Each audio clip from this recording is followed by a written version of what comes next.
I'm going to read from a couple of different places in the scriptures this morning. So I would invite you just to find a Bible in front of you and put your finger in two different places. This should be easy to remember. Luke chapter 6 and Deuteronomy chapter 6. And I think the page numbers are in your bulletins if you're looking for the specific place. But just hold on to that.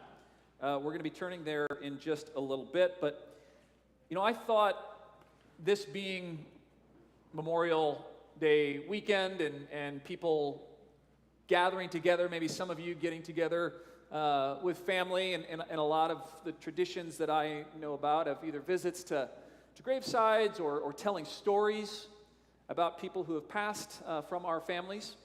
And so my thought was on a Memorial weekend, kind of casual first Sunday of the summer, that for our sermon time this morning, I would just tell some stories. But here's the thing. When I say, or when you hear someone say, let's just tell some stories, what we can kind of think is that this will be interesting, this will be easy, it will be somewhat non-consequential because it's just stories, and stories are fun to listen to. But I think we've had this conversation before, right? About how that's not the right way to actually think about stories. And if anybody here watched the final episode of Game of Thrones, you would have heard Tyrion Lannister reiterate this point as he spoke to the circle of noble women.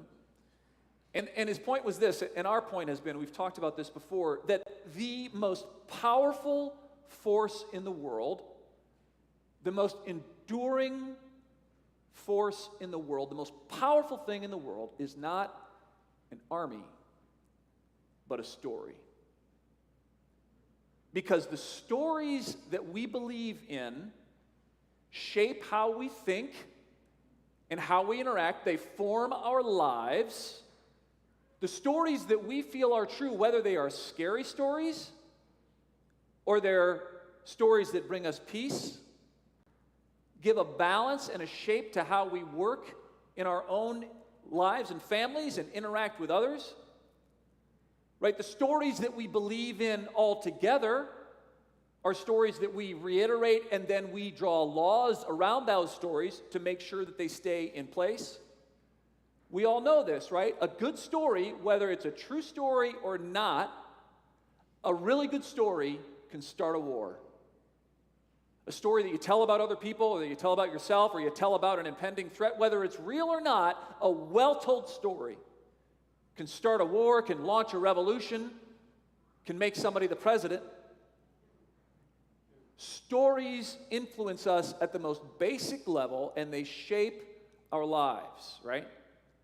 So when I say we're just going to tell some stories this morning, I'm saying we're going to talk about some very fundamental and powerful stuff. And stories are things that need to be told again and again and again and again. And honestly, folks, that's really the main reason why we get together on a Sunday morning, is to remind ourselves of what the larger narrative is that we're a part of, and to allow that narrative, as we retell it and we rehear it, to reform us again and again and again, because we need it. You know why? Because the other thing about us, not only are we formed by these stories, and most of them kind of sit in our subconscious, the stories that should form who we are, the stories that are really true and should form our character and how we interact with each other and how we think about ourselves and the world, we tend to, as a whole, corporately, each of us, struggle, suffer from spiritual dementia. We just do. And it's sort of incurable. And so literally, we can be convinced of the story of God's love for us, God's plan for our lives, that God is always with us and will never forsake us, our story that calls us then to love God and to love ourselves and to love others. We can be convinced of that at night, and we can wake up in the morning believing a totally different story that has us scared and insecure and walking around as if we lived in a tunnel. And so we need to tell these stories again and again and again and again to remind ourselves of the larger narrative that we are a part of.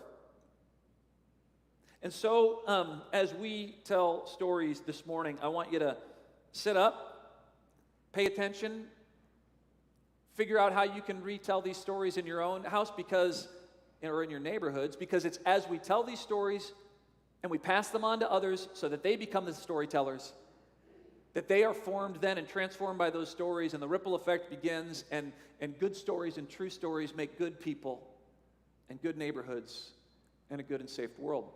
So, we're going to read some stories. First story that I'm going to read here is from Luke chapter 6. So, Luke chapter 6 is a chapter that's filled with a lot of good stories, and here's one that probably you have heard a number of times that I'm going to reread for us, and it is the story of the wise and the foolish builders. Remember this one? This is a good story. Luke chapter 6, starting in verse 46. Jesus is gathered around with some people who are saying nice things about him. In fact, they're calling him Lord, which is a big deal, because to call someone Lord means they're kind of going to be the leader of your life. They're a powerful force in your life. So some people are around Jesus, and they call him Lord, and he says this: "Why do you call me Lord? Why do you call me Lord, Lord, but you don't do what I say?" That's a good question for all of us, right? What is this all about? Like, we can be people who want to say that we're formed by our faith, and so we show up for small group or worship on a regular basis, and we might even say, yeah, Jesus is Lord, or at least I try to follow Jesus as Lord. But what Jesus is saying right at the beginning here is, you can say that, and that's nice to hear, but if you're not doing it, if you're not doing what I say, it's all a little bit silly. And then he tells a parable to explain. "Why would you call me Lord, Lord, and not do what I say? As for everyone who comes to me and hears my words and then puts them into practice, I will show you what they are like. They are like a woman, like a man who is setting about to build a house. And as they do so, they dig down deep," right? Before you do anything, you dig down deep and you lay the foundation on what? On the rock, right? "So, when the floods came and the torrent struck the house, it could not shake it because it was well built." Do the floods come? Yeah. The winds still come. And your basement might still fill up with water. And the tragedy will strike. But if you take the time to dig down deep enough and you establish on the rock, then when that crud happens, and it will, Jesus says we won't be devastated. Because we will have tied into that deeper truth, that deeper story that keeps us established even when the storms and the rains and the floods and the deserts and the tragedies inevitably take place.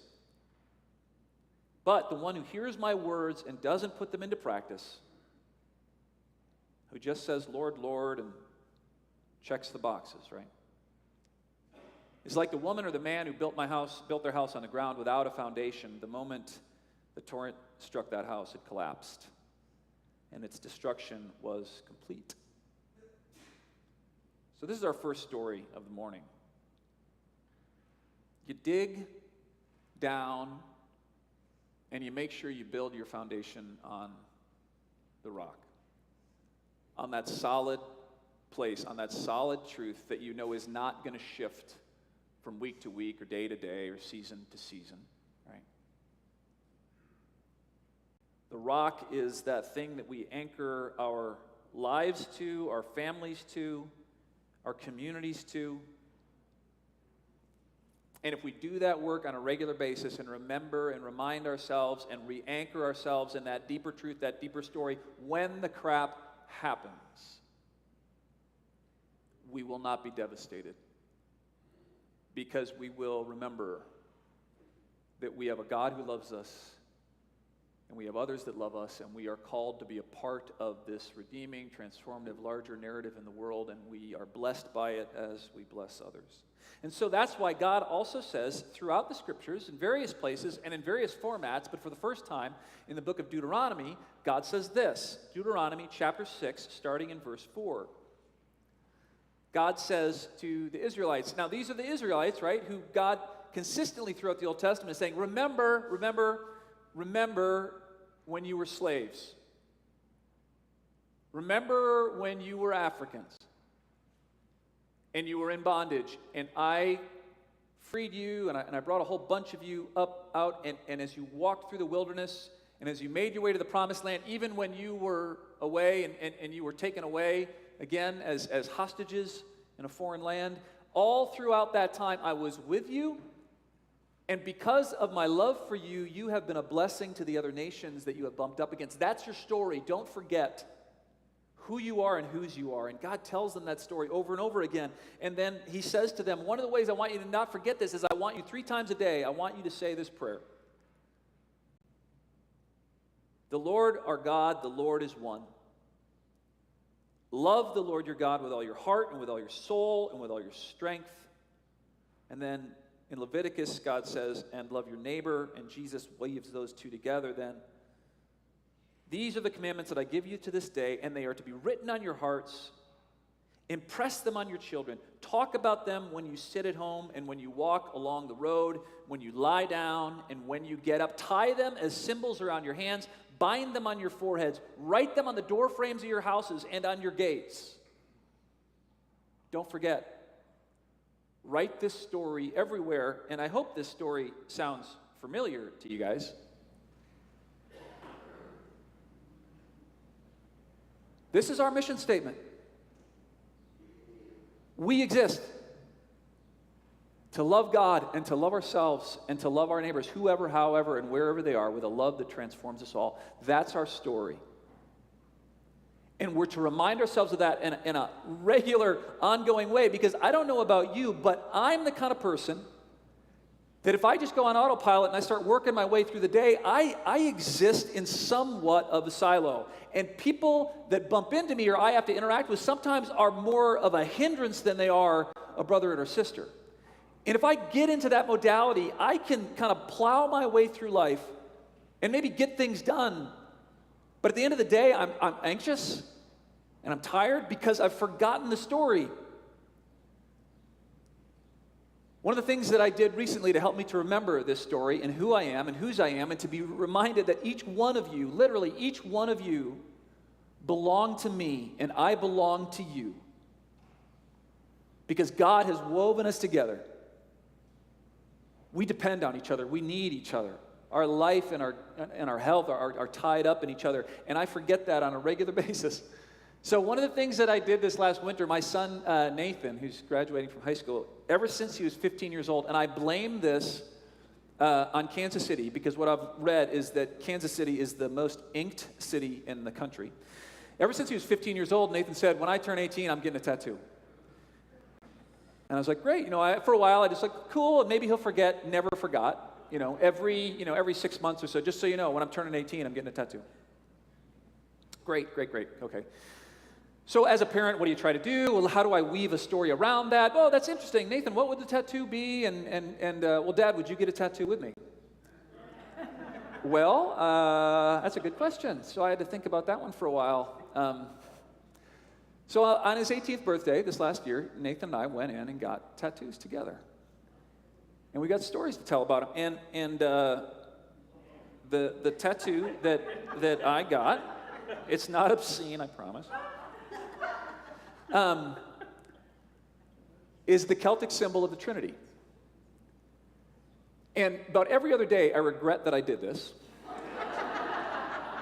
But every day, I have to see it, and every day I see it, I remind myself that the people that are annoying to me, The people that get in the way, the people that sometimes can feel like they are rivals, they are actually my brothers and sisters in Christ, because the Celtic symbol of the Trinity says we are all woven together. This is this never-ending circle of life, this Venn diagram that reminds us that just as Father and Son and Holy Spirit are one, so are we one. And it is in practicing that mutual love that we actually embody the gospel. And so I'm reminded on a daily basis, Paul, get out of your head. Get out of your defensive or competitive mentality and love people and let them love you. And so Alex Treaster thought it would be a really good idea to order a bunch of tattoos. And so after the service, we have got a bunch of temporary tattoos right up here that have our mission statement on that you can have, and you can also be tattooed and reminded. If you don't like that, there's little stickers because it was like a 5-for-1 deal. These are the decals you can put in the back of your car if you want. We exist to love God and ourselves. And then we've got even those specifically for Pride Day. We exist to love God, ourselves, and others. So I would invite you. They're all up here. Come up afterwards. Grab yourself a sticker, a tattoo. Remind yourself. Don't forget. You're part of something that's bigger than yourself. You're part of a story that will ground you and will heal you and will hold you, even when the floods come. So what I thought we would do this morning as we continue this series on talking about our neighbors and what our neighbors think about us and what we think about them, is I thought it'd be fun to reach out to a handful of you. One of the interesting things about Kansas City is it's like the biggest small town in the country. There are people that have lived in the same block, the same neighborhood for decades and decades and decades. And I have heard some of the stories from some of you who live in what sound like pretty amazing neighborhoods. And so I reached out to Barbara Kaufman and who else? Martin Orr and Rosemary Polk. And all of them have lived for about 40 years or more on their blocks. And I said, tell me, why is your neighborhood such a great neighborhood? Like, what is that about? Because I would guess that doesn't just happen by mistake, right? And so I'm going to tell you a few stories about the stories they told me about how it is and why it is that their neighborhoods have consistently kicked out people who care for each other and love others and go out into the world and love the world. It takes the retelling of the stories and being grounded in them and letting them form our lives. So first stories come from Barbara Kaufman. Dear Paul, you could do an entire sermon series on the virtues of the 600 block of 67th Street, where I have lived for 54 years. Traditions here are spearheaded by the block captain and the Armor Fields Home Association, so every block does things differently, but here are some of the things that we do on our block, and we've done them for decades. So working through the season, there's, of course, the Easter egg hunt that happens on the Saturday before Easter for all of the kids in the neighborhood. And then every summer, there's the big potluck picnic that happens out on the street. There's a big Halloween chili dinner ahead of trick-or-treating so that everyone can admire the kids and some of the adults' costumes before they go out for the evening. And then finally, there's the annual Christmas open house. I love our neighborhood. About 25 years ago, we welcomed a same-sex couple to our street. 25 years ago. And just after that, we welcomed a biracial couple. As far as I know, there were no unfortunate incidents, but there were lots of sweet ones. When Hal, my husband, passed away, it was here at our home. And before the undertaker arrived, Pat and Larry came over and stood with me by his bedside and offered a beautiful prayer that I still remember. Of course, there were lots of casseroles that followed that. Sadly, we're losing the other couple, Katie, who's a white lawyer, and Sydney, who is a black artist. They're moving to Chicago to be closer to family, but there's even a great story about our neighborhood and their move. As they were showing their house to a couple who was there to perhaps buy their house, in the process of showing the house, their 12-year-old next-door neighbor, Rebecca, arrived with a cake that she had baked for them. The family bought the house. Paul, when you were here for my 90th birthday, you might have seen the big pig in my front yard. It is a 4-foot papier-mâché pig that is dressed up to fit any occasion. He shows up in different yards for different times. His biggest adventure was to be sent dressed as a bride to the island of St. Thomas to greet Kristen and John from our block on their honeymoon. They dutifully packed him up and brought him back home with them. Incidentally, the aforementioned 12-year-old with the cake was one of the results of that marriage. These next neighborhood stories come from Martin, but don't worry, this was all on an email chain, so Barbara reinserts herself later. Martin says, we've been Brookside South Plaza people for over 50 years. In spite of the old, sad Nichols covenants, we have found these neighborhoods to be friendly and welcoming of all people.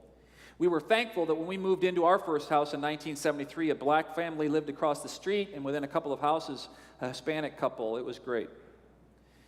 Neighborhood block parties are a tradition throughout the area, with streets blocked off for children on big wheels and scooters, and picnics with lots of food and beer and wine, and open doors for quick bathroom access when you need it. The Greenway Fields annual 4th of July parade invites children from a broad area to bring wagons and tricycles and bicycles decorated for a parade with over 100 adults and more children walking down Meyer Boulevard and then meandering through the neighborhoods, culminating at a house for the distribution of popsicles, thus known as the Popsicle Parade. The same house has been the starting point and the stopping point for this parade for well over 50 years. Whoever buys the house agrees to carry on the tradition. These things get carried on, you see? And then in this reply all email, Barbara chimes in. Oh, Martin, I'm so glad you mentioned the Popsicle Parade. Did you know that Elsie Morgan, a longtime member of our church, who I just looked it up, she's alive, she's 101 years old, she was the instigator of the Popsicle Parade. And a few years ago, she was invited back by the neighborhood to be the grand marshal and rode along in a convertible. Back to Martin. Neighbors mow yards for each other. They provide for those who are in need a midnight bedroom for children whose parents have to take them to the emergency room. Neighbors have taken it upon themselves to upgrade the little pocket parks all around our neighborhood. Paul, there are too many stories to tell. Stories. You just tell the stories, right? And they form you. They form you as a neighborhood. They form you as a person. And as we invite children and visitors into those stories, they become their stories. Martin says, occasionally there have been a crotchety neighbor, but love and kindness prevail. We've always found a way to soften the hard outer shells. Finally, the last stories come from Rosemary. She said, we moved to our block of Greenway Terrace in April of 1984, 1 month before our first child arrived. We were in awe of the block, so much prettier than our prior residents, and clearly many of the inhabitants were older and more affluent than we were. We felt like imposters, but we loved it. Our first Saturday in our new house, an elegant old lady rang our doorbell. I later learned she was 63. She was collecting for the American Cancer Society and also handed us a tip sheet on how to detect the early warning signs of cancer. That being completed, she then handed us a blank envelope and said, I'm sorry, I don't know your name, or I would have put it on the envelope. This is your invitation to a party at my house next week. Welcome to the neighborhood. Much to my horror, my husband replied that we would be happy to attend, but we was wondering if we would be checking each other for cancer. Betty's laugh could be heard throughout the neighborhood, as well as her reply, depends on how much you drink. That was the beginning of 35 years of happy hours and progressive dinner parties, but those social events, although so important in my last 35 years, were not the true value. You see, they helped build the foundations for trust and reliance, but it was that trust and that care for each other that was the key. There are many conveniences. We share backyards and kitchen tools. We have keys to each other's houses. We handle emergencies, but in other important ways, we support each other as parents of young children. We relied on the village to help us to form and protect and to care for our children. I finally recall looking out the window one time and seeing Betty on her way back from the grocery store with her hands full of grocery bags stop in the middle of the street to distribute Eskimo pies to the children who were playing in our yards. It was an intentional act on her part. One autumn day when all of us were out raking leaves, our neighbor Don asked the kids if they could help him inside make popcorn. Minutes later, they all appeared with grocery bags filled with buttered popcorn. My son still tells that story. I clearly remember stepping into a neighbor's house at midnight to be with their child while they dealt with a sick older child or a trip to the emergency room. I also distinctly recall arriving home from work late to find that my babysitter hadn't shown up, but my neighbors had stepped in, fed my children, and made it look like everything was just fine. There are so many stories like that I could tell. And then the cycle turns. One elegant, beautiful woman on our street, a world traveler who welcomed us to the neighborhood and hosted us on her porch for Uno and hearts, began to decline. One evening, I went to drop off food from her, and she mentioned to me that my son had already been there earlier in the day to change light bulbs for her and do some other chores. My heart swelled to see the practices and habits of our neighborhood being passed on symbiotically to our children. As she continued to decline, I got to meet many of Kansas City's finest fire department members. Because when she would call on me to help, often by the time I got there, I'd realize she was in need of emergency care, and the firemen were the only ones who I could call to get her from her bedroom to the ambulance. How wonderful it was to watch her flirt with them as they carried her from the bedroom to the ambulance. She still had it, and they loved it. Today, I'm the second longest tenured on our block. And Paul, I know our block wasn't special by chance. It was because many people, like Betty and others, who sought week in and week out to create this neighborhood.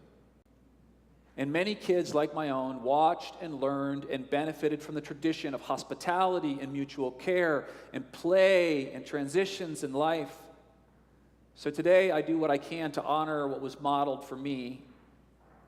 I make it a point to go and greet every new neighbor and welcome them. I try to host regular open houses where dozens of people descend on my living room to get to know each other and spill and interact. It takes work, and it's not often convenient, but it's good. And the reward, you ask? Well, the 2-year-old across the street who thinks I am so nice plunked herself down on my lap at our last open house to eat her ice cream cone and dripped all over me. It was heaven.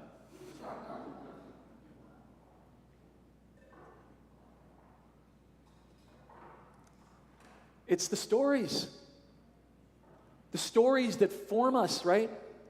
Those of us especially who struggle on a daily basis with this spiritual dementia, we forget how loved we are and how precious we are, how beautiful and unique we are. And how that love that God pours out on us is supposed to well up within us so that we overflow into love for those around us. We belong to each other. We belong to our neighbors. And as we live into those stories and we pass on those traditions, lives are changed and transformed.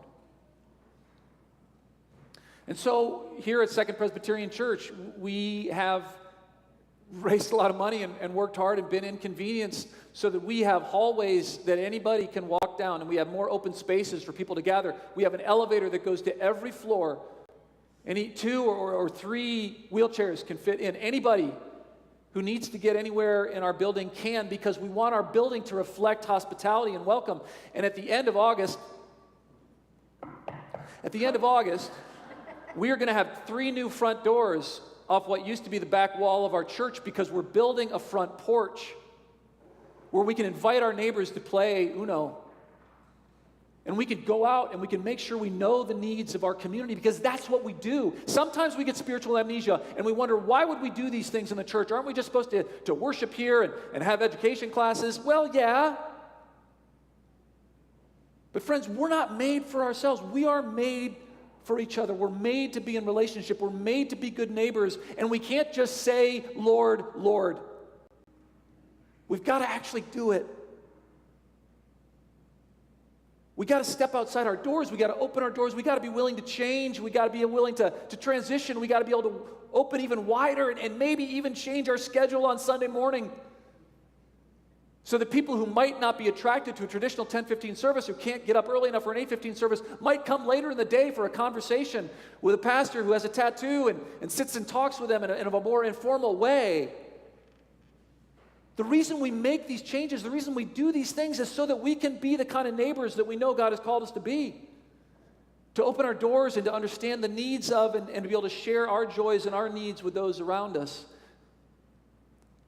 Tell the stories, live the stories, repeat the traditions until they become part of you.